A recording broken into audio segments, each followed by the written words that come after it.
শুকনো।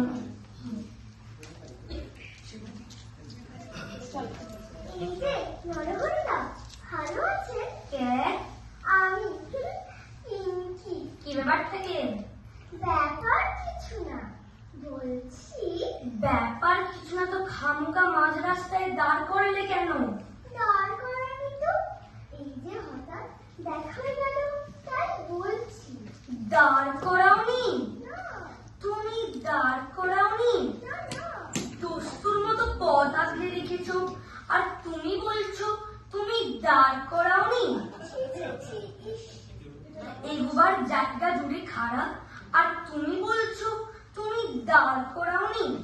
আমি পথ আগলে দাঁড়াবো কেন? আমি খুব sorry। এই, আমি সরে দাঁড়াবো। যখন ইচ্ছা পথ আগলাবে, যখন ইচ্ছা সরে দাঁড়াবে, সেটি হচ্ছে না। কেন দাঁড় করিয়েছ তার উত্তর দাও। আপনাকে বললাম তো, ব্যাপারটা কিছুই না, মানে কিছুই না, জাস্ট একটা ছোট্ট প্রশ্ন। প্রশ্ন? হ্যাঁ প্রশ্ন? হ্যাঁ, কি প্রশ্ন? ভালো আছেন দাদা? এটা প্রশ্ন না অপমান? অপমান কেন হতে যাবে? সামান্য কুশল সংবাদ। আলবাত অপমান। হ্যাঁ, চারদিকে যা ঘটে চলেছে তাতে কারো পক্ষে ভালো থাকা সম্ভব? তা বটে, এটা ঠিক বলেছেন। তা বটে যখন জানোই তাহলে প্রশ্ন করলে কেন? ভুল হয়ে গেছে। না, ভুল তো অমনি হলে হলো না। শোনো, ভুল তো হলে হলো না, তার খেসারত দেবে কে? খেসারত?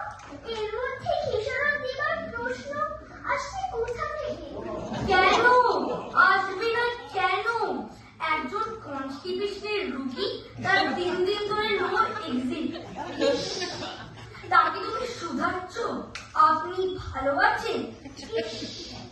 আমি আমি একদম এই ব্যাপারটা জানতাম না দাদা। আমার অন্যায় হয়ে গেছে, আমার খুব অন্যায় হয়ে গেছে। আমি বরং প্রশ্ন বদলে দিচ্ছি। কেমন? প্রশ্ন বদলাবে? হ্যাঁ বদলে ফেলবে প্রশ্ন? হ্যাঁ হ্যাঁ, তা কি প্রশ্ন করবে শুনি?